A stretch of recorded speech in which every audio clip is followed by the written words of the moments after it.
Imagination According to Humphrey, Chapter 9. Rosie's Casa. My friend's imaginations were flying as well, all except for Joey's. He still spent more time staring at his notebook than writing in it. Believe me, I knew how he felt. Mrs. Brisbane was encouraging, but somehow she wasn't getting through to him. One day, the most important person at Longfellow School, our principal, Mr. Morales, came in to see how we were doing. He was wearing a tie with little pencils all over it. I hear you have a room full of authors here, he said. Mrs. Brisbane said you're doing very well. He wandered up and down the aisles, looking at each notebook and making comments. When he read Small Paul's page about time traveling through space, he said, "Fantastic idea." He high-fived Sophie when he read about the parrots. He had something nice to say about everyone. Then he came to Joey. "So what are you reading about?" the principal asked.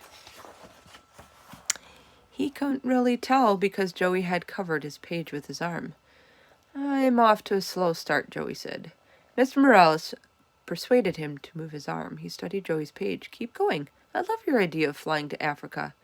Joey muttered, "Thanks." I don't think he believed Mr. Morales, but our principal would never lie. "What's this?" Mr. Morales asked, nudging Joey's arm. "On this page."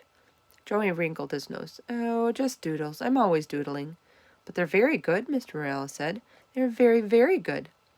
"I like to fool around with drawing," Joey said, sitting up straighter in his chair.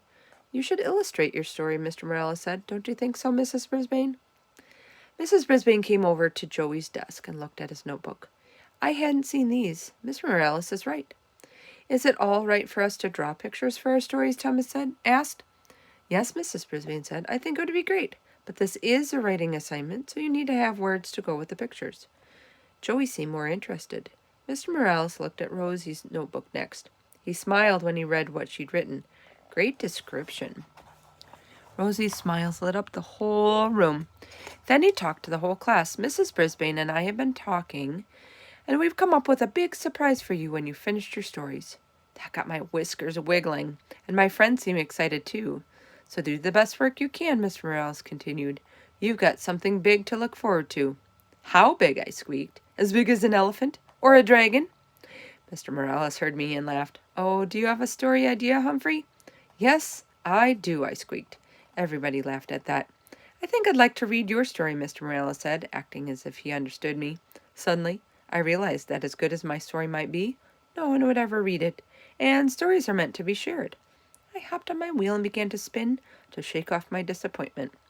As soon as school emptied out, I scurried out of room 26. "I'll be quick," I told Og. "Boing, boing," Og chimed.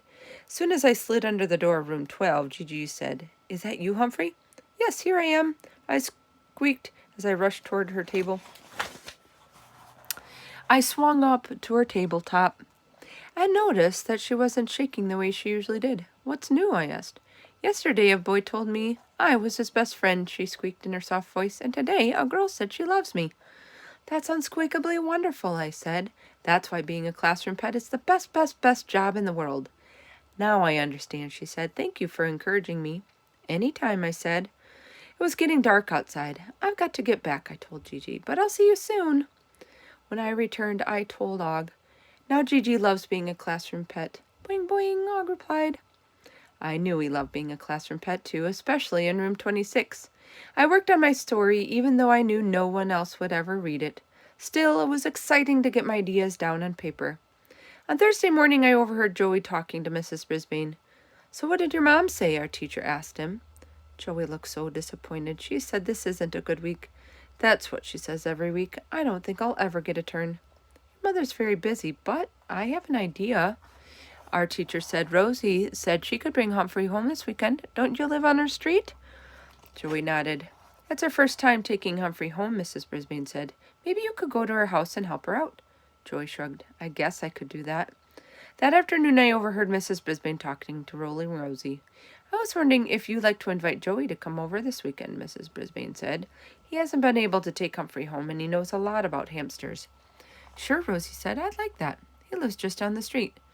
Mrs. Brisbane hesitated. "And maybe you could help Joey with his writing. He has wonderful ideas, but he has trouble getting them down on paper. You're doing a great job, so maybe..." Rosie nodded. "Yes, I'll do it. But don't let him think You don't like what he's written, Mrs. Brisbane said. Rosie shook her head. No, I'll just cheer him on, like you always do. Thank you, Rosie, Mrs. Brisbane told her with a smile. On Friday, Rosie's dad, she called him Papa, came to pick us up. So, Humphrey, I hope you know what you're getting into coming to our house, Papa said. It's a pretty busy place. I know I'll like it, I said. When we got there, I met her younger brother and sister Diego and Elena, and Rosie's mom, she called her Mama, was very friendly. Rosie's in charge of Humphrey, she told Diego and Elena. Don't touch the cage or do anything else without asking her first. She is a wise mama. On Saturday, Mama went to the store. When the doorbell rang, Rosie rolled to the door as her father opened it. Joey was standing there holding a skateboard. Come on in, Papa said in his booming voice. Here's Humphrey, she said as she rolled her chair in my direction. I waited for you to clean out his cage. I could use your help. Joey leaned down and put his face close to mine. Hey, Humph, he said. How's it going? Great, great, great, I squeaked. Make yourself at home, Papa said. Mi casa es su casa. Thanks, Joey said, putting his skateboard and backpack on the floor next to the table. I'm glad you remembered your skateboard, Rolly said. Why'd you ask me to bring it, Joey asked. And my notebook. Rosie's eyes were sparkling. The skateboard, because it's nice outside, and the notebook because, well, you'll see. Just then Diego and chased Elena through the room. Whoa, Rosie's father said. Stop and say hello to Joey. Hi, Joey, Diego said. Elena giggled. Hi, Joey said. Now you're it, Diego said to Elena, and she chased him out of the room, squealing with laughter. Papa shook his head. Those two. Do you have brothers or sisters? Joey shook his head. No, it's just me and my dog, Skipper. Thinking about Skipper made me glad I didn't have to go to Joey's house after all. Rosie and Joey got busy cleaning my cage with Papa's help. First, Rosie took me out of the cage. She held me in one hand and gently stroked my back with one finger. It felt like a soft breeze on my fur, and I shivered with delight. Rosie put me in my hamster ball and set me on the floor. When I started to roll, Papa chuckled. Look at him go. They put my bedding in a bag and cleaned almost everything in my cage with warm, soapy water. I was happy they didn't move my mirror and find my notebook. I don't think warm, soapy water would do it much good. I was glad they didn't wash me in warm, soapy water, too. Hamsters should never get wet. When everything was dry, Rosie filled the base of my cage with fresh bedding. She remembered to mix a little of my old bedding in with it just before Joey slid it back into place. Then they put all my things back, too. Papa filled my water bottle, and Joey put some food in my dish. Humphrey, I think it's time to move you back into your house, Rosie said.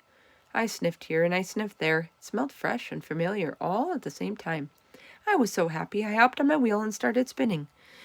Joey and Rosie went off to wash their hands again. When they came back, they watched me. How's your story coming along, Rosie asked. Joey shrugged. Not so great. I sure can't write like Cameron Cole in his great dragon story.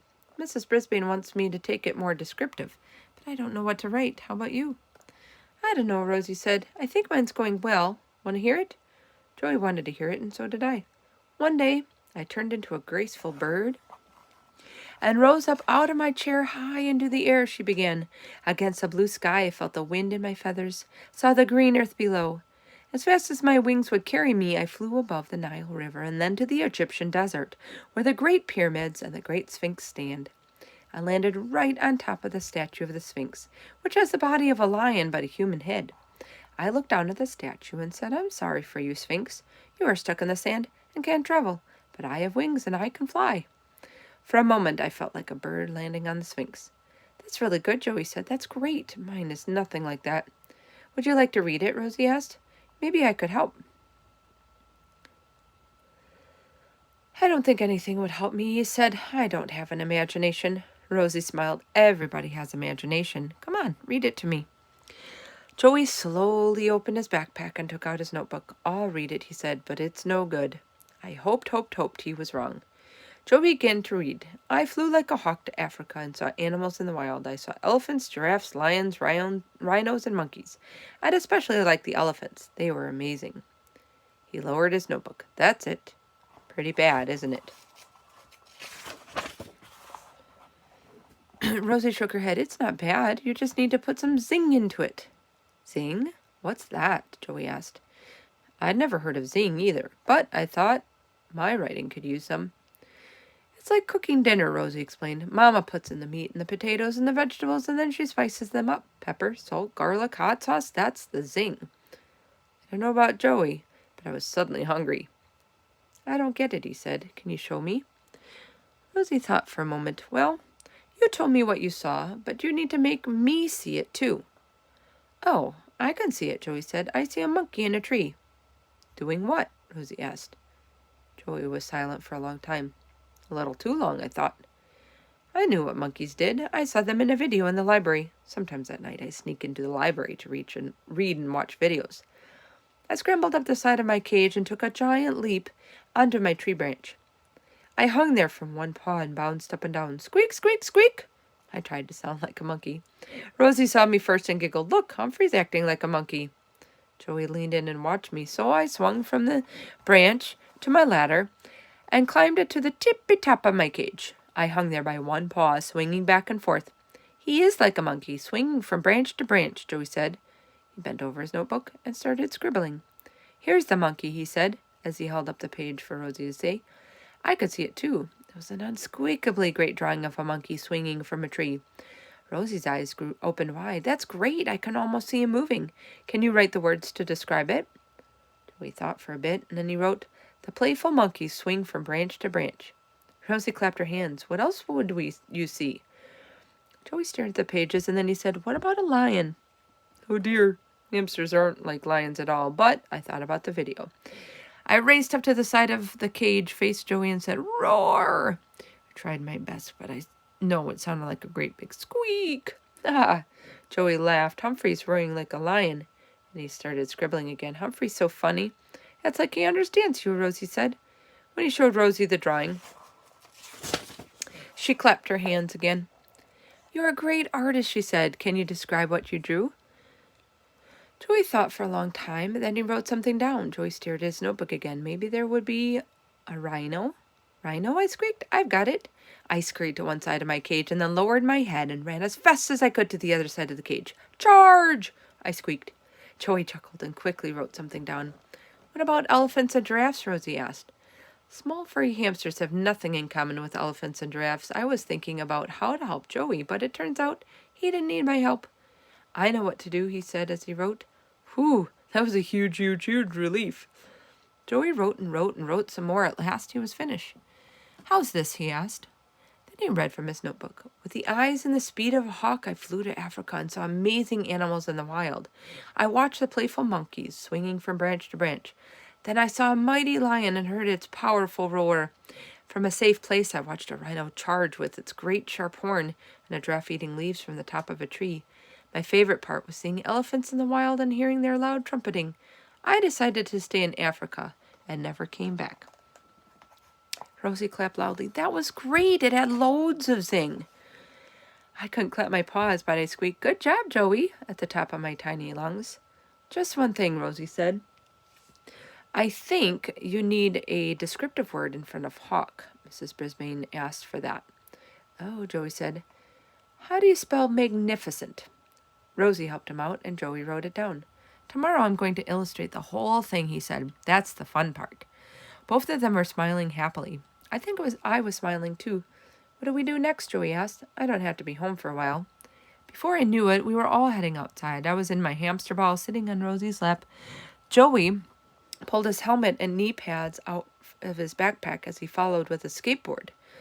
There were orange cones down the middle of Rosie's driveway, but they weren't in a straight line. It's an obstacle course, Rosie said. You can try it on your skateboard. I'll try it in my wheelchair, and Humphrey can try it in his hamster ball. Great, Joey sounded really excited. Great, I squeaked, because I love, love, love obstacle courses. First, Joey zoomed down the driveway, weaving between the orange cones. At the very end, he managed to do a wheelie, which means the front wheels of the skateboard lifted up off the ground. Way to go, Rosie gave Joey a high five. Her turn was next. Rosie wheeled between the cones without knocking any of them over, just like Joey. She may not have wings, but she made that wheelchair fly. And just like Joey, she managed to pop a wheelie on the rear wheels of her chair. That was amazing, Joey said, giving Rosie a high five. Now it's Humphrey's turn. Joey picked up my hamster ball and set it at the end of the driveway. Go, Humphrey, Rosie and Joey shouted.